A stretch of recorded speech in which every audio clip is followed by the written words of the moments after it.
श्री कृष्ण कहते हैं, जब रिश्ते रुलाएं और अकेलापन सताए तो सुनो। सबसे ज्यादा चुप्पी वहीं होती है जहां कभी अपनापन रहा हो। जो अपना कहकर रुलाए वो पराया बनकर भी याद आता है। अकेलापन कमजोरी नहीं, ये आत्मा की रीस्टार्ट है। श्री कृष्ण कहते हैं, हर रिश्ता निभाने लायक नहीं, कुछ रिश्ते सबक देने आते हैं। जब उम्मीदें टूटती हैं तभी खुद से मिलने का रास्ता खुलता है। आज जो तुम्हें अकेला छोड़ गया, कल वही तुम्हारी खामोशी ढूंढेगा। इससे पहले कि हम इस विषय को गहराई से समझें, आपसे अनुरोध है कि इस वीडियो को अंत तक देखें। यदि आपको हमारा यह प्रयास पसंद आए तो वीडियो को लाइक करें और नीचे कमेंट में जय श्री राधे कृष्ण अवश्य लिखें। भीड़ में घिरा हुआ इंसान जब अंदर से खाली महसूस करता है तब उसे समझ आता है कि समस्या अकेले होने में नहीं थी, समस्या खुद से दूर होने में थी। लोग कहते हैं अकेले रह गए तो जीवन बेरंग हो जाएगा, पर सच तो यह है कि रंग तभी फीके पड़ते हैं जब हम उन्हें दूसरों की हथेलियों में सौंप देते हैं। आपकी वैल्यू उस दिन नहीं बढ़ती जब लोग आपको चाहने लगते हैं। आपकी वैल्यू उस दिन बढ़ती है जब आप यह दिखा देते हैं कि आपको किसी की जरूरत नहीं है खुद को पूरा महसूस करने के लिए। अकेलापन कोई अभाव नहीं, यह आत्मनिर्माण की वह प्रयोगशाला है जहां इंसान खुद को तोड़ता है, समझता है और फिर पहले से कहीं अधिक मजबूती से खुद को गढ़ता है। जब आप अकेले होते हैं तो कोई अनुमति नहीं चाहिए अपने शौक जीने के लिए, कोई सफाई नहीं देनी पड़ती अपने निर्णयों के लिए और कोई डर नहीं रहता अपने मन की आवाज सुनने में। यही वह समय होता है जब आप सीखते हैं कि चुप्पी भी एक भाषा है और खुद से बातें करना कमजोरी नहीं, परिपक्वता की निशानी है। शुरुआत में अकेलापन चुभता है, रातें लंबी लगती हैं, सवाल ज्यादा हो जाते हैं, पर वही सवाल धीरे धीरे आपके सबसे ईमानदार उत्तर बन जाते हैं। यह समझना बहुत जरूरी है कि अकेले रहना एक शारीरिक अवस्था है और अकेलापन महसूस करना एक मानसिक स्थिति। आप भीड़ में रहकर भी टूट सकते हैं और एकांत में रहकर भी अद्भुत शांति पा सकते हैं। जो व्यक्ति खुद के साथ बैठना सीख जाता है उसे फिर किसी के चले जाने से अस्तित्व का डर नहीं लगता। उसकी ताकत बाहरी सहारों में नहीं, उसके भीतर जमी आंतरिक स्थिरता में होती है। वही स्थिरता जो उसे हर परिस्थिति में खड़ा रखती है। समाज ने सिखाया है कि खुश रहने के लिए किसी का होना जरूरी है, पर जीवन धीरे धीरे यह सिखाता है कि अगर आप खुद से प्रेम करना सीख लें तो किसी की कमी आपको अधूरा नहीं बनाती। अकेलापन एक आईना बन जाता है जो दिखा देता है कौन आपके अपने हैं और कौन सिर्फ आपकी परिस्थितियों के साथी थे। श्री कृष्ण कहते हैं, जब आप अकेले होते हैं तभी बहुत से लोग आपकी जिंदगी से खामोशी से चले जाते हैं और अजीब बात यह है कि वही पल आपके जीवन का सबसे बड़ा वरदान बन जाता है, क्योंकि उसी खालीपन में भीड़ छोड़ती है, मुखौटे उतरते हैं और आपके आसपास सिर्फ वही लोग बचते हैं जो परिस्थिति से नहीं आपसे जुड़े होते हैं।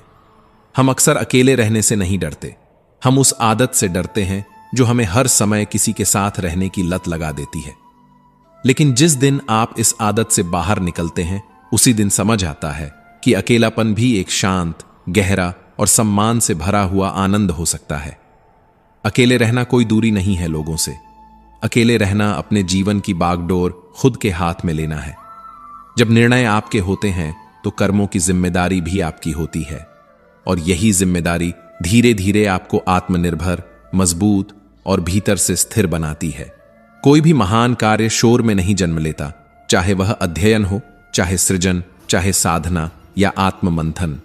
इन सबको एकांत चाहिए, मौन चाहिए और मन की शांति चाहिए। यही कारण है कि इतिहास में हर बड़ा विचार अकेले में ही परिपक्व हुआ है। अगर आप अपनी वैल्यू बढ़ाना चाहते हैं तो लोगों की स्वीकृति नहीं, अपने साथ ईमानदारी सीखिए। दूसरों की परवाह धीरे धीरे कम कीजिए और अपने अस्तित्व को प्राथमिकता दीजिए, क्योंकि जब तक आप खुद को महत्व नहीं देंगे दुनिया भी आपको कभी गंभीरता से नहीं लेगी। जीवन का सबसे कठोर और सबसे सुंदर सत्य यही है, हम अकेले आए हैं और अकेले ही जाएंगे। ये संसार, रिश्ते, दोस्त, पहचान सब अस्थाई हैं। जो स्थायी है वह है आपका अपनी आत्मा से संबंध, और यह संबंध भीड़ में नहीं, एकांत में सबसे अधिक गहराता है। अगर जीवन में कुछ बड़ा करना है, अगर आत्म गौरव पाना है, अगर अपने अस्तित्व को उद्देश्यपूर्ण बनाना है, तो अकेले रहना सीखना ही पड़ेगा। क्योंकि अकेलापन डर नहीं है, यह एक अवसर है खुद को खोजने का, खुद को निखारने का और ऐसी वैल्यू बनाने का जो किसी और के सहारे नहीं, सिर्फ आपके आत्मबल पर टिकी हो। जिस दिन आपने अकेले जीना सीख लिया, उस दिन आप किसी के गुलाम नहीं रहेंगे। श्री कृष्ण कहते हैं, अकेलापन जब जीवन में प्रवेश करता है तो सबसे पहले वह एक शून्य की तरह महसूस होता है, मानो सब कुछ एक ही पल में छिन गया हो। चारों ओर सन्नाटा होता है, आवाजें होती हैं पर अर्थ नहीं होता, और मन के किसी कोने में यह डर बैठ जाता है कि शायद अब कुछ बचा ही नहीं। लेकिन यही अवस्था सबसे बड़ा भ्रम होती है, एक ऐसा भ्रम जो टूटने से पहले इंसान को थोड़ा हिलाता है, थोड़ा डराता है और फिर धीरे धीरे खुद ही छोंटने लगता है। जैसे जैसे इंसान खुद के साथ समय बिताने लगता है, जैसे जैसे वह अकेले रहने को मजबूरी नहीं बल्कि एक साधना की तरह स्वीकार करने लगता है, वैसे वैसे भीतर की शक्ति जागृत होने लगती है। यह वही शक्ति है जो सदियों से सन्यासियों को मौन सिखाती आई है, साधकों को धैर्य देती आई है, चिंतकों को गहराई देती आई है और कर्मवीरों को अडिग बनाती आई है। अकेले होने का सबसे गहरा अर्थ यह नहीं कि आपके पास कोई नहीं है। अकेले होने का अर्थ यह है कि अब आपको किसी और के स्वभाव, किसी और की आदत या किसी और की सोच से समझौता नहीं करना पड़ता। आप अपने मूल रूप में जीने लगते हैं, बिना दिखावे के, बिना तुलना के, बिना सामाजिक दबाव के। यह स्थिति इतनी शुद्ध होती है कि व्यक्ति पहली बार अपने अस्तित्व को महसूस करता है, ना नाम से, ना पहचान से, बल्कि अंदर की सच्चाई से। अकेले रहकर जो सबसे पहला वरदान मिलता है वह है आत्म अवलोकन। दिन भर की दौड़, दुनिया की चहल पहल, रिश्तों की उलझन जब शांत होने लगती है, तब मन अपने भीतर उतरने लगता है और यहीं से आत्मज्ञान का वह रास्ता खुलता है जिस पर बहुत कम लोग चलने का साहस करते हैं। अक्सर देखा गया है कि जो लोग अकेले रहना जानते हैं वे अधिक रचनात्मक होते हैं, क्योंकि उनकी ऊर्जा बिखरती नहीं, केंद्रित रहती है। उनकी सोच दिशा पाती है, उनका समय अर्थ पाता है और वहीं से जन्म लेती है रचनात्मकता, नवाचार और गहरी समझ। इतिहास इसका साक्षी है। महान कलाकार, लेखक, दार्शनिक, वैज्ञानिक सभी ने अपने सबसे बड़े विचार अकेले रहकर ही गढ़े हैं। न्यूटन को गुरुत्वाकर्षण का नियम भीड़ में नहीं, एकांत में समझ आया। बुद्ध को निर्वाण शोर में नहीं, मौन में मिला। महावीर ने अपना संपूर्ण जीवन एकांत में बिताया और वहीं से असीम शक्ति का प्रकाश फैला। यह संसार तब तक आपको महत्व देता है जब तक आपसे किसी स्वार्थ के लिए जुड़ा रहता है, लेकिन जिस दिन आप अपने बल पर खड़े हो जाते हैं, लोग हैरान हो जाते हैं और आपकी वैल्यू खुद ब खुद बढ़ने लगती है। अकेलापन यह भी सिखाता है कि कौन सच में आपके अपने हैं और कौन सिर्फ आपके अच्छे समय के साथ जुड़े थे। जब आप अकेले होते हैं तो कई लोग आपके जीवन से धीरे धीरे हटने लगते हैं। यह पीड़ा नहीं, यह एक स्वाभाविक शुद्धिकरण है। और इस प्रक्रिया के बाद जो लोग आपके साथ अब भी खड़े रहते हैं, वही आपके जीवन के असली रत्न होते हैं। श्री कृष्ण कहते हैं, मनुष्य का सबसे गहरा डर अंधकार से नहीं, मृत्यु से भी नहीं, उसका सबसे गहरा डर अकेलापन है। क्योंकि वह सामाजिक प्राणी है, भीड़ में सांस लेना सीखता है, तालियों में पहचान ढूंढता है और दूसरों की मौजूदगी में अपने होने का प्रमाण खोजता है। पर जिस दिन मनुष्य इस डर के पार चलना सीख लेता है, उसी दिन वह सबसे शक्तिशाली बन जाता है। क्योंकि तब वह किसी पर निर्भर नहीं रहता, ना भावनात्मक रूप से, ना मानसिक रूप से, ना भौतिक रूप से। अकेले रहना समाज से कट जाना नहीं है, अकेले रहना आत्मनिर्भर हो जाना है। यह वह अवस्था है जहां आपकी पहचान किसी की राय, किसी की स्वीकृति या किसी की उपस्थिति पर आधारित नहीं रहती। और जब यह स्थिति आती है तब व्यक्ति आत्मसम्मान से भर जाता है। वह सम्मान जो भीतर से उपजता है, बाहर से मांगा नहीं जाता। अकेलापन मनुष्य को सहनशील बनाता है। जब कोई आपका हाथ पकड़ने नहीं आता, तब आप खुद को संभालना सीखते हैं और यह सीख किसी किताब में नहीं मिलती। यह केवल अनुभव से आती है और यही अनुभव धीरे धीरे आपको महानता की ओर ले जाता है। एक समय ऐसा आता है जब आप अकेले रहना पसंद करने लगते हैं। यह कोई दुख नहीं होता, यह एक गहरा सुख होता है, वह सुख जो भीड़ में नहीं मिलता, वह सुख जो शोर में मर जाता है, वह सुख जो केवल मौन में जीवित रहता है। मनुष्य की सबसे बड़ी विजय किसी को जीत लेना नहीं, खुद से प्रेम करना सीख लेना है। जब वह खुद को अपना लेता है, अपनी कमियों के साथ, अपनी खूबियों के साथ, तभी वह बाहरी दुनिया से स्वतंत्र हो पाता है। जब आप खुद को समझ लेते हैं, तब आपको दूसरों को समझने की जरूरत ही नहीं पड़ती, क्योंकि तब आपकी दुनिया आपके भीतर ही सजीव हो जाती है। अकेले रहना आत्मबल को मजबूत करता है। व्यक्ति मानसिक रूप से अधिक स्थिर होता है, उसके निर्णय और स्पष्ट हो जाते हैं, क्योंकि अब उन पर किसी बाहरी हस्तक्षेप की छाया नहीं होती।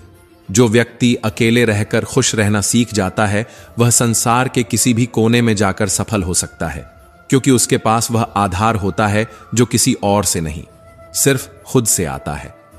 कई बार अकेलापन इंसान को तोड़ता नहीं, बल्कि उसे एक नई दिशा देता है। जब सारे बाहरी रास्ते बंद हो जाते हैं, तब एक नया रास्ता भीतर से निकलता है, और वही रास्ता आत्मविकास का रास्ता होता है।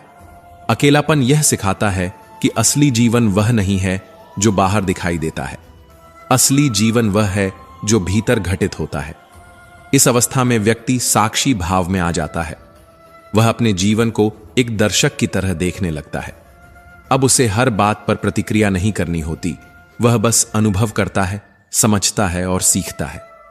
ऐसे व्यक्ति का पूरा जीवन एक ध्यान की तरह हो जाता है, जहां हर क्रिया में शांति झलकती है, हर निर्णय में सच्चाई होती है और हर कदम में संतुलन। श्री कृष्ण कहते हैं, जब किसी रिश्ते के टूटने से, किसी अपने की बेरुखी से या किसी अपने के द्वारा दिए गए धोखे से मन भीतर तक बिखर जाता है, तब आत्मा एक ही प्रश्न को बार बार दोहराती है, क्यों? और इस क्यों का उत्तर न मिलना ही सबसे गहरी पीड़ा बन जाता है। पर श्री कृष्ण कहते हैं, जब उत्तर न मिले तब मौन को समझो, क्योंकि मौन कई बार वह कह जाता है जो शब्द कभी कह नहीं पाते। रिश्तों में जब दिल टूटता है तो सबसे पहले विश्वास पर चोट लगती है, और विश्वास ही वह पुल होता है जो दो आत्माओं को एक दूसरे से जोड़ता है। जब यही पुल ढह जाता है, तब लोग सिर्फ शरीर से नहीं, आत्मिक रूप से भी अलग थलग पड़ने लगते हैं। श्री कृष्ण यही सिखाते हैं, जब आत्मा रोती है तो उसे फिर से संतुलन देने वाला केवल ईश्वर होता है। गीता का ज्ञान धीरे धीरे यह स्पष्ट करता है कि कोई भी व्यक्ति सदा तुम्हारा नहीं हो सकता, क्योंकि हर आत्मा की अपनी कर्म यात्रा होती है, अपनी गति, अपनी दिशा, अपना समय। कई बार जो व्यक्ति हमें सबसे अधिक प्रिय होता है, वही हमारी सबसे कठिन परीक्षा बनकर आता है। कृष्ण स्वयं इस सत्य का जीवंत उदाहरण है। उन्होंने अपने प्रियजनों को भी मोक्ष की राह पर आगे बढ़ने के लिए पीछे छोड़ दिया। मथुरा छोड़ी, राधा छोड़ी, पर धर्म कभी नहीं छोड़ा। कृष्ण का जीवन यह सिखाता है कि प्रेम में त्याग होता है, और रिश्तों में सबसे महान वही होता है जो जाने के बाद भी आशीर्वाद देता है, जो पीड़ा देने वालों को भी शुभकामना देता है। जब कोई तुम्हें छोड़ दे तो यह मत सोचो कि तुम में कोई कमी थी। यह समझो कि वह तुम्हारी जीवन यात्रा का केवल एक अध्याय था, पूरी किताब नहीं। जब कोई रिश्ता तुम्हें रुलाए तो कृष्ण कहते हैं, तुम्हारे भीतर इतनी शक्ति है कि तुम अकेले भी मुस्कुरा सकते हो, यदि तुम मुझे अपना सखा मान लो। अर्जुन जब युद्ध से भागना चाहता था, तब कृष्ण ने कहा, तू मेरा मित्र है और मित्र कभी पीछे नहीं हटता। उन्होंने अर्जुन के हाथ में गांडीव फिर से रखा और कहा, युद्ध जीवन का ही दूसरा नाम है, और रिश्तों में भी एक प्रकार का युद्ध होता है, जहां हमें भावनाओं से, अपेक्षाओं से और मोह से लड़ना पड़ता है। श्री कृष्ण के अनुसार जब रिश्ते पीड़ा देने लगते हैं, तभी आध्यात्मिक जागरण आरंभ होता है। यह पीड़ाएं आत्मा को झकझोरती है, हमें सवाल करने पर मजबूर करती है, और तभी हम ईश्वर की ओर लौटते हैं। वास्तव में जो रिश्ता हमें ईश्वर से जोड़ दे, वही सबसे पवित्र होता है। कृष्ण बार बार यह नहीं कहते कि मैं तुम्हें बचा लूंगा। कृष्ण यह कहते हैं, मैं सदा तुम्हारे साथ हूं। जब सब दूर हो जाए, तब भी मैं तुम्हारे सबसे निकट रहूंगा। जब चारों ओर खामोशी छा जाए, तब मेरी बांसुरी की मधुर ध्वनि तुम्हारे अंतःकरण तक पहुंचेगी, और वही ध्वनि जीवन की अंधकारमय रातों में रोशनी बन जाएगी। रिश्तों में सबसे बड़ी त्रासदी किसी का चले जाना नहीं होती। सबसे बड़ी त्रासदी तब होती है जब हम खुद को ही खो देते हैं, जब हम किसी एक व्यक्ति में इतना डूब जाते हैं कि अपनी पहचान, अपने उद्देश्य और अपनी आत्मा की आवाज तक भूल जाते हैं। और फिर जब वही व्यक्ति हमें छोड़ देता है, तब केवल रिश्ता नहीं टूटता, हमारा अस्तित्व डगमगाने लगता है।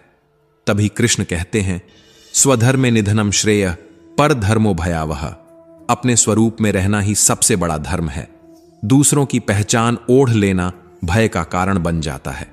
टूटे हुए रिश्ते से बाहर आना अंत नहीं होता, वह तो अपने भीतर छुपी शक्ति को पहचानने की शुरुआत होती है। श्री कृष्ण का स्पष्ट संदेश है, जो बीत गया उसे बीता मानो, और जो आने वाला है उसके लिए खुद को तैयार करो। न अतीत को पकड़ो, न भविष्य से डरो, वर्तमान में जियो। यही सीख इंसान को टूटने के बाद फिर से उठना सिखाती है। जब रिश्तों में धोखा मिलता है तो मन बदले की आग में जलने लगता है, पर कृष्ण कहते हैं, बदले से कभी सुकून नहीं मिलता, क्षमा ही मुक्ति का मार्ग है। कृष्ण स्वयं शांति और क्षमा का जीवंत उदाहरण है। शिशुपाल ने 100 से अधिक बार उनका अपमान किया और कृष्ण हर बार सहन करते रहे, पर जब सीमा पार हो गई तब न्याय हुआ। अर्थ यह नहीं कि अन्याय सहो, अर्थ यह है कि पहले क्षमा का स्तर समझो और फिर धर्म के अनुसार निर्णय लो। कृष्ण कहते हैं, तुम्हारा मूल्य इस बात से तय नहीं होता कि कोई तुम्हारे साथ कैसा व्यवहार करता है। तुम्हारा मूल्य इस बात से तय होता है कि तुम खुद को कितना जान पाए हो। जब कोई तुम्हें नकारे तब खुद को स्वीकार करो।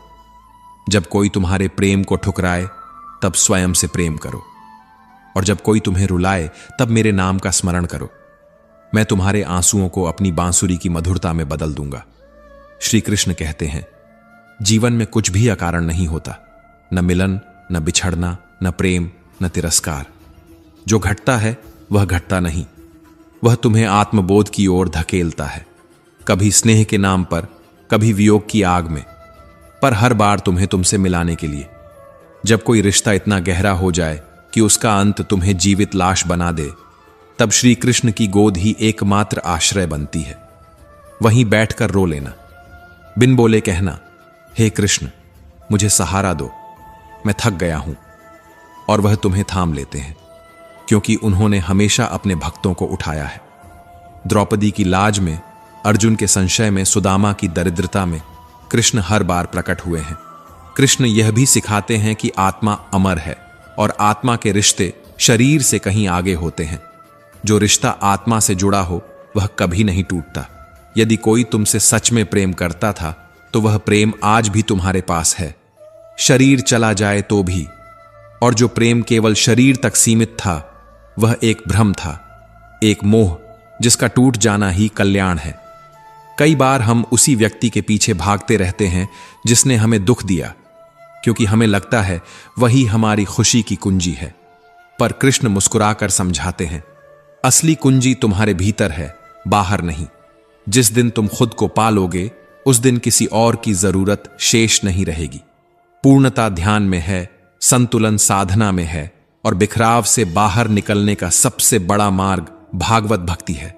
जब कोई तुम्हें छोड़ दे तब उस खालीपन में ईश्वर को बुलाओ। कृष्ण कहते हैं, मैं उस दिल में रहना पसंद करता हूं जो टूटा हुआ है पर मुझे पुकारना आता हो।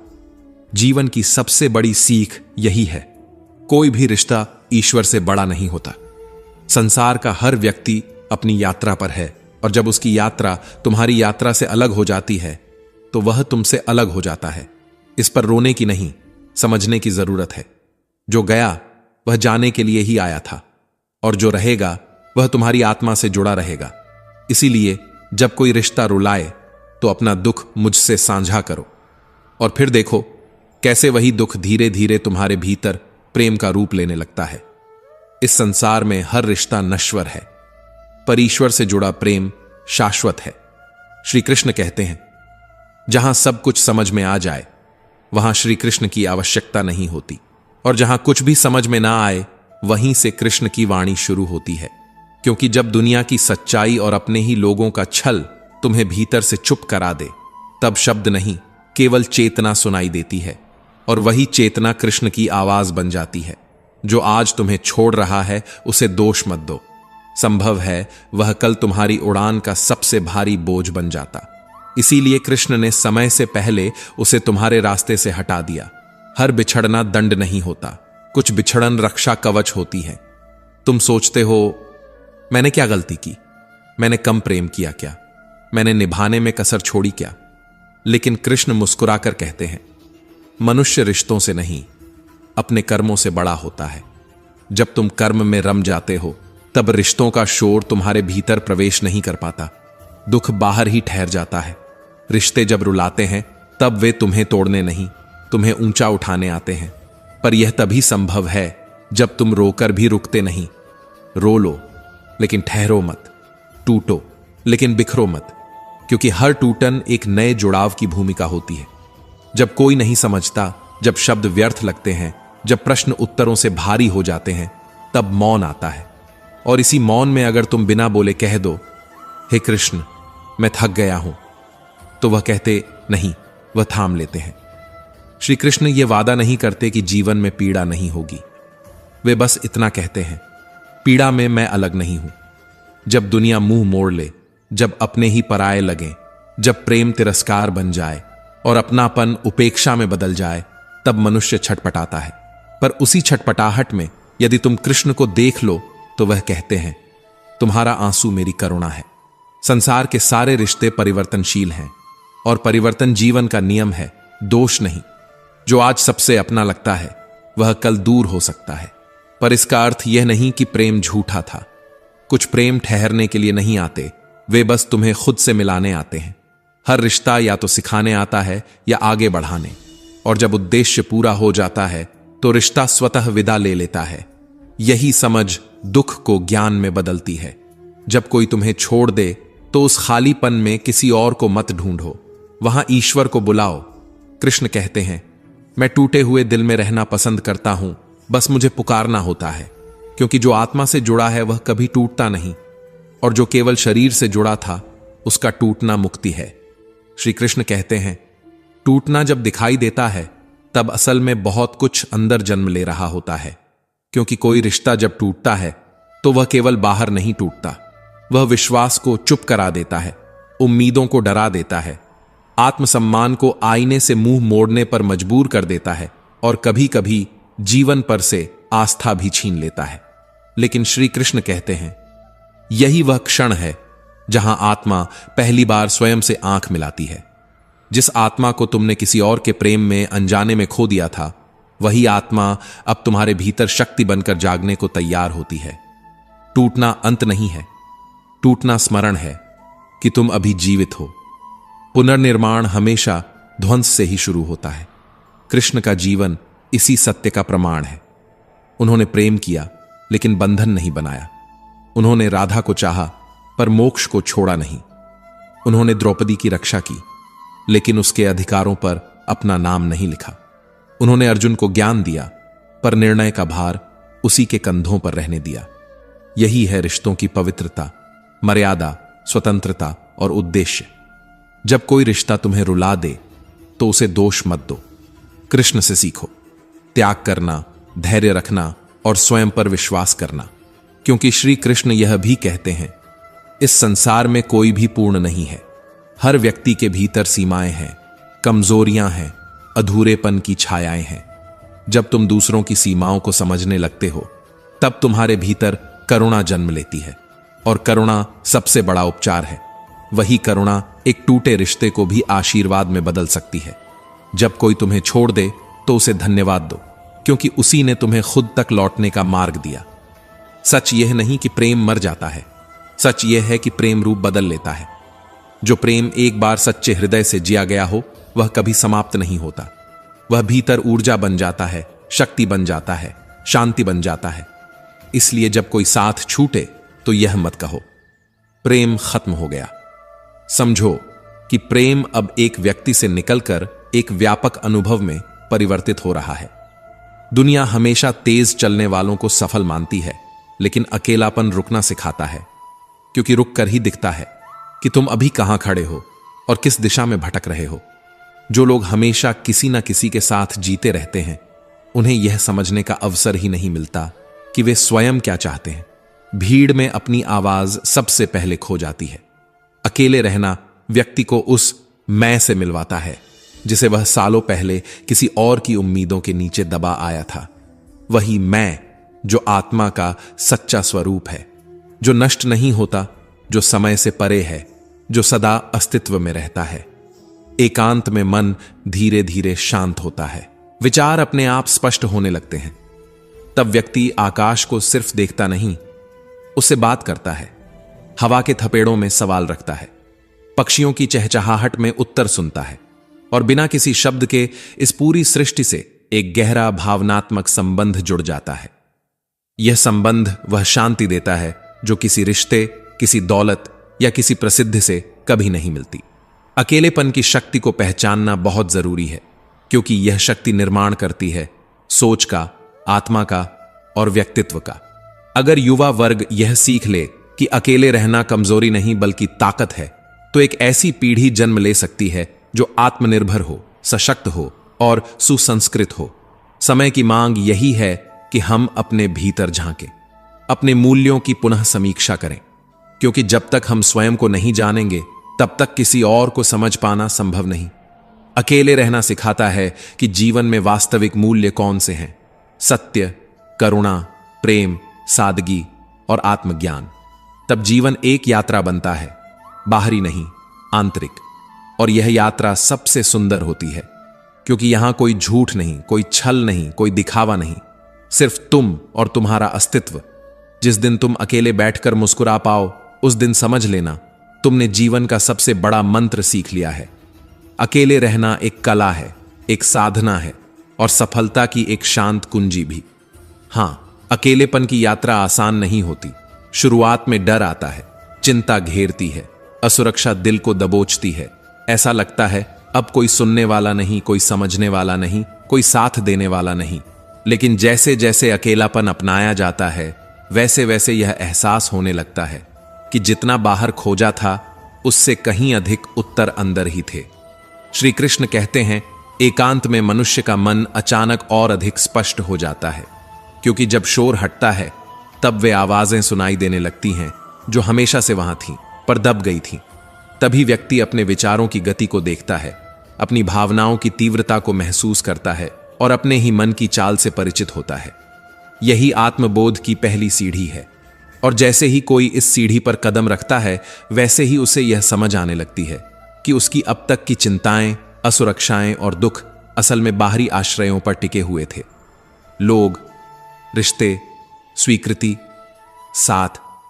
लेकिन जिस क्षण वह इन आश्रयों को छोड़कर अपने भीतर शरण लेता है, उसी क्षण उसकी असली शक्ति जागने लगती है। अकेलेपन में समय भी अपना स्वरूप बदल लेता है। भीड़ में समय भागता हुआ लगता है, जैसे कुछ छूट रहा हो, लेकिन अकेलेपन में समय ठहर जाता है। हर क्षण फैलने लगता है, गहराने लगता है, मानो एक गहरी नदी हो जिसमें डूबकर व्यक्ति स्वयं से मिल सकता है। और यही वे क्षण होते हैं जो जीवन के सबसे निर्णायक क्षण बन जाते हैं। यहीं से आत्मनिर्भरता का मार्ग खुलता है। अकेलापन व्यक्ति को आत्मसंयम सिखाता है। जब कोई आसपास नहीं होता, तब अपने विचारों पर नियंत्रण खुद करना पड़ता है। अपनी इच्छाओं को देखना पड़ता है, अपनी प्रतिक्रियाओं को समझना पड़ता है। यही आत्मसंयम वह गुण है जो व्यक्ति को समाज में सम्मान दिलाता है।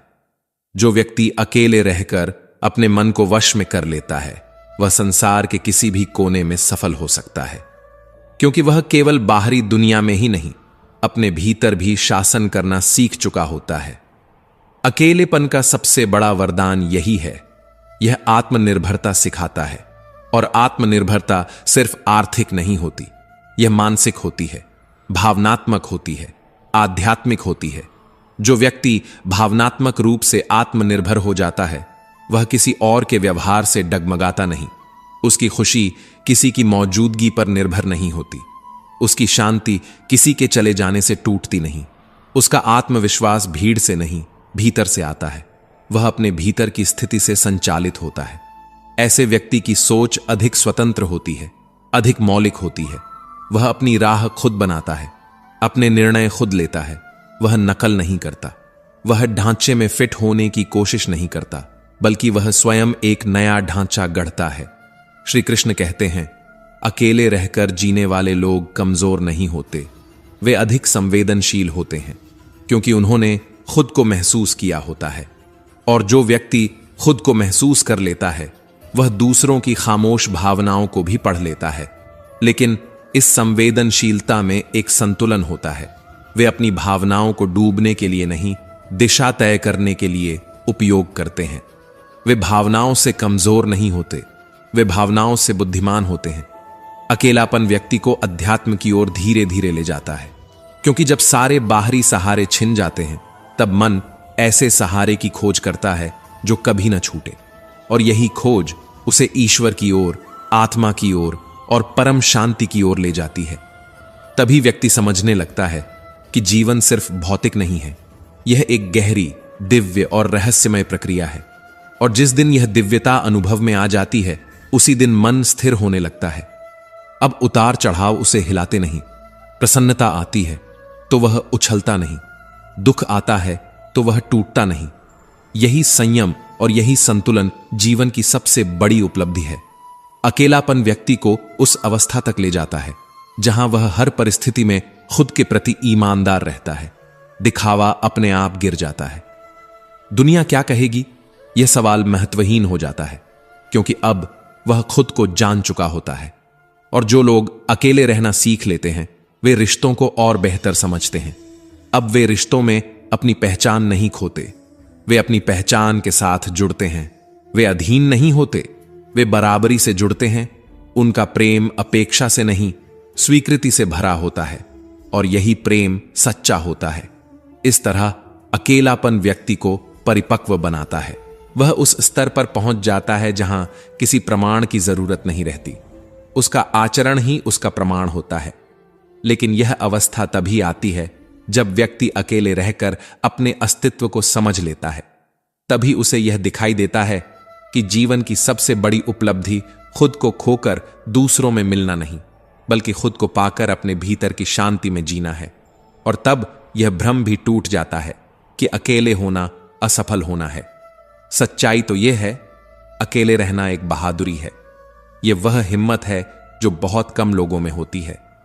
अकेले रहने का अभ्यास जब जीवन में स्थिरता बन जाता है तब मनुष्य जीवन की सतह नहीं, उसकी गहराइयों को देखने लगता है। तब उसे यह अनुभव होता है कि सुख भी स्थायी नहीं है और दुख भी ठहरने नहीं आए। समय हर हाल में बदलता है, और सबसे बड़ी सच्चाई धीरे धीरे साफ होने लगती है कि अंत में हर किसी को खुद के साथ ही रहना है। इस सच्चाई को जो समझ लेता है वह भय से मुक्त हो जाता है। अब वह जीवन से नहीं डरता, परिस्थितियों से नहीं घबराता, क्योंकि उसे पता होता है उसकी सबसे बड़ी शक्ति किसी और में नहीं, उसके भीतर ही है। जिस क्षण हम किसी और का अपमान करते हैं उसी क्षण हम अपना सम्मान खो देते हैं। सुख और दुख अपनी अपनी तकदीर से मिलते हैं। अमीरी या गरीबी से उनका कोई संबंध नहीं। महलों में भी लोग रोते हैं, और जिनकी तकदीर में हंसी लिखी होती है वे झोपड़ी में भी मुस्कुरा लेते हैं। शरीर में कोई सुंदरता नहीं होती, सुंदर होते हैं कर्म, विचार, वाणी, व्यवहार, संस्कार और चरित्र। जिसके जीवन में ये जीवित होते हैं वही इंसान वास्तव में सुंदर होता है। सोचने की बात है, जब शराब पीकर हम मंदिर, मस्जिद, गुरुद्वारा या चर्च नहीं जाते तो घर कैसे चले जाते हैं? जहां मां रहती है, जिसने जन्म दिया, जहां बहन रहती है, जिसने स्नेह दिया, जहां पत्नी रहती है, जिसने सम्मान दिया, जहां भाई रहता है, जिसने साथ दिया, और जहां पिता रहते हैं जो सहारा बनते हैं। घर भी तो एक मंदिर ही है। दुआ जरूर किया करो, लेकिन दुआ के साथ सब्र भी रखा करो, क्योंकि वह सबकी सुनता है, पर कभी कभी कुछ लोगों को सब्र के लिए चुन भी लेता है। अहंकार दूसरों को झुकाने में आनंद ढूंढता है, और संस्कार खुद झुकने में आनंद पाते हैं। अच्छों के साथ अच्छे बनो, लेकिन बुरों के साथ बुरे मत बनो, क्योंकि हीरे से हीरा तराशा जा सकता है, पर कीचड़ से कीचड़ साफ नहीं होता। कोई मेरा बुरा करे वह उसका कर्म, मैं किसी का बुरा ना करूं यह मेरा धर्म। किसी को रुलाकर अगर हवन भी करवा लोगे तो कोई लाभ नहीं, लेकिन अगर रोज किसी एक इंसान को हंसा दिया तो अगरबत्ती भी जलाने की जरूरत नहीं। एक सच्ची बात हमेशा याद रखना, जिसके साथ तुम खुलकर हंस सकते हो उसके साथ पूरा दिन बिता सकते हो। लेकिन जिसके साथ तुम खुलकर रो सकते हो, उसके साथ पूरी जिंदगी बिता सकते हो। तारीफ चेहरे की नहीं, चरित्र की होनी चाहिए, क्योंकि अच्छा चेहरा बनाने में कुछ मिनट लगते हैं, लेकिन अच्छा चरित्र बनाने में पूरा जीवन लग जाता है। संबंधों को जोड़ना एक कला है और रिश्तों को निभाना एक साधना।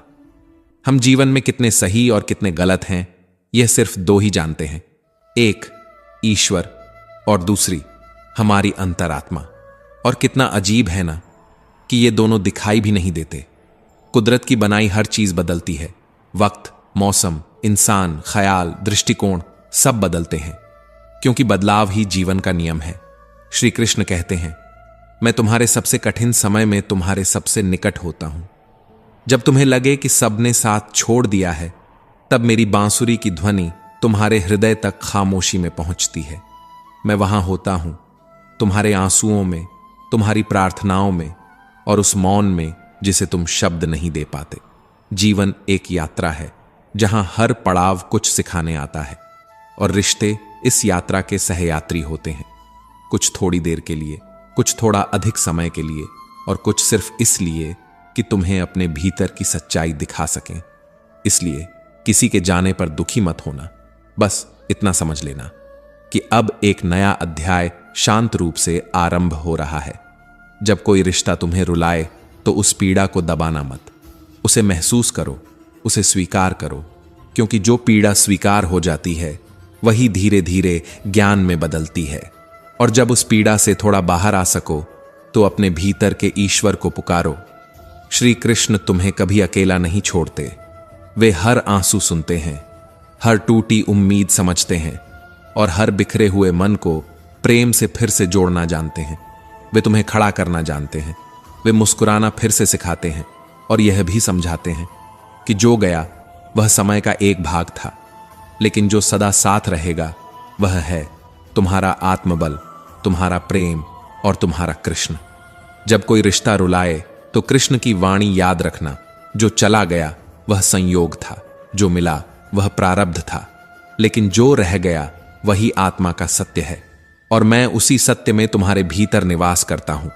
जब हम अकेले रहना सीख लेते हैं तब हम अपने भीतर की असली पहचान ढूंढ पाते हैं। तब आत्मविश्वास बाहर से नहीं, अंदर से उगता है। तब शांति किसी के होने या न होने पर निर्भर नहीं रहती।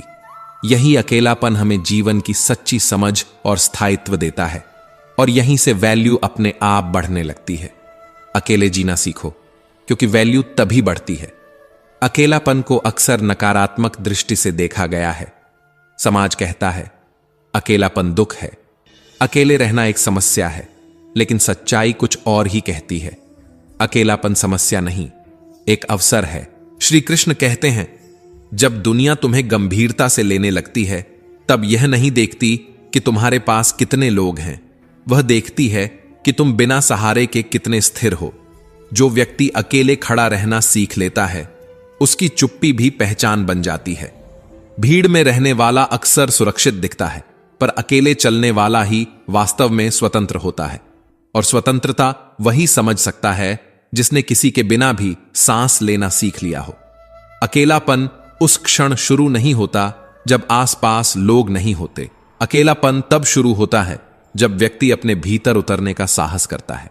यहीं से आत्मा बोलती है और मन पहली बार बिना डर के सुनता है।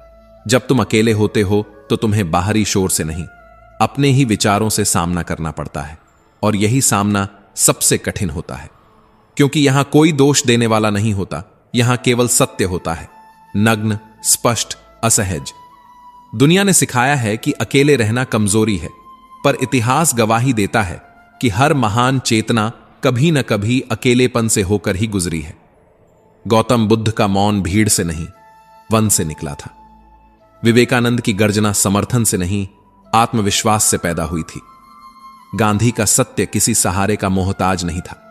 अकेलापन कोई अभिशाप नहीं, यह एक साधना है जिसमें व्यक्ति खुद को सहना सीखता है, खुद को समझना सीखता है, और सबसे पहले खुद को स्वीकार करना सीखता है।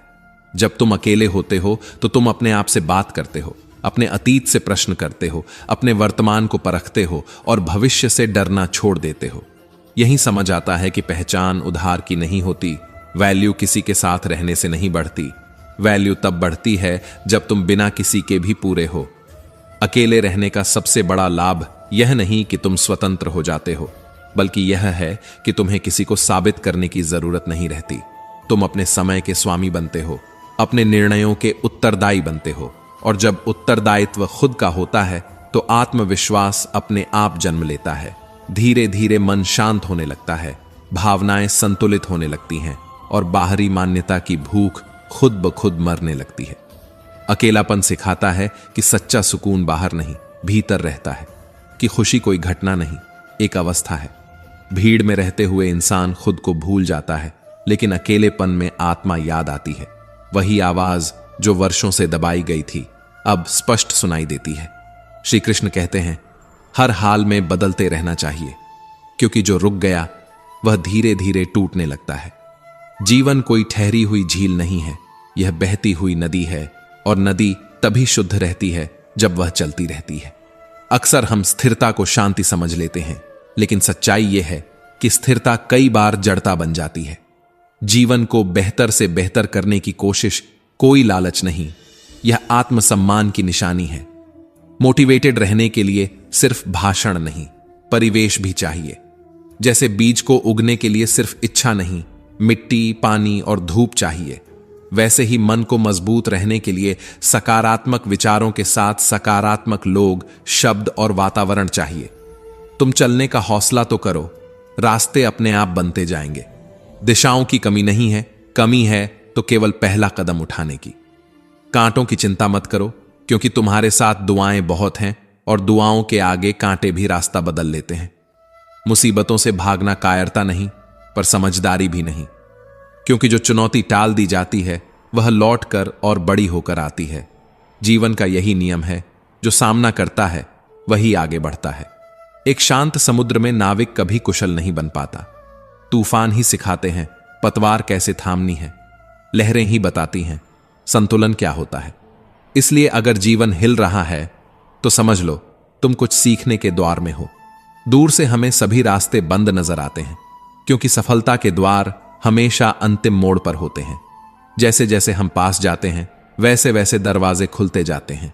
रुक जाने वाला कभी यह नहीं जान पाता कि बस 2 कदम आगे क्या इंतजार कर रहा था।